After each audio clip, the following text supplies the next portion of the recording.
হত্যা করা হলো আয়াতুল্লাহ আলী খামেনিকে। আয়াতুল্লাহ আলী খামেনির মৃত্যু কি শুধু ইসরায়েল ও আমেরিকার সাধারণ অপারেশন, নাকি এর পেছনে লুকিয়ে আছে বিশ্ব মানচিত্র বদলে দেওয়ার এক গভীর ষড়যন্ত্র?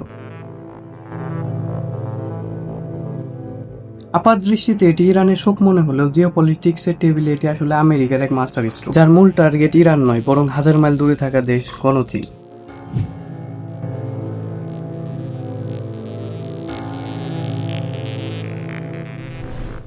আমেরিকা কেন খামেনিকে সরাতে চাইলো তা বুঝতে হলে তাকাতে হবে চীনের দিকে। চীন তাদের উচ্চবিলাসী project built and road initiative বা পিআরআই-এর মাধ্যমে পুরো বিশ্বকে বাণিজ্যের জালে আটকাতে চেয়েছে।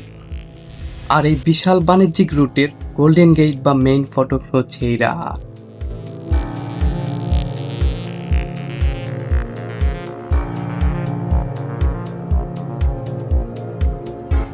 2021 সালে চীন ও ইরান $400 বিলিয়ন এক ঐতিহাসিক চুক্তি স্বাক্ষর করে। চীন কথা দেয় তারা ইরানের তেল কিনবে এবং অবকাঠামো উন্নয়ন করবে, যা ছিল মূলত আমেরিকার অর্থনীতিদের মাথায় বাজ পড়ার মতো।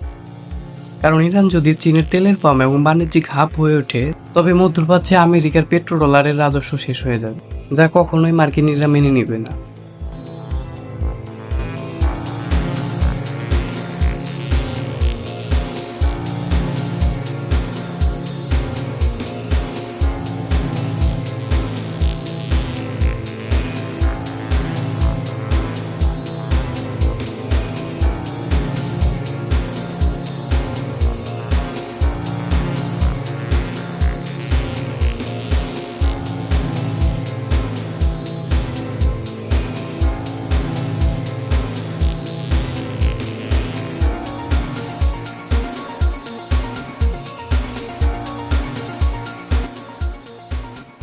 এখন হয়তো বুঝতে পারছেন, কোনো যুদ্ধ ধর্ম কিংবা আদর্শের ভিত্তিতে হয় না।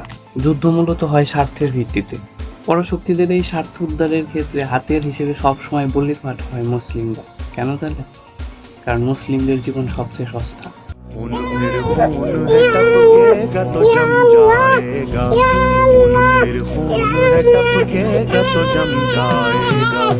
आके सहरा पे जमे या कफे कातिल पे जमे, फके इंसाफ पे या पाए सलासिल पे जमे, तेगे बेदाद पे या लाशे बिस्मिल पे जमे, खून फिर खून है टपकेगा तो जम जाएगा।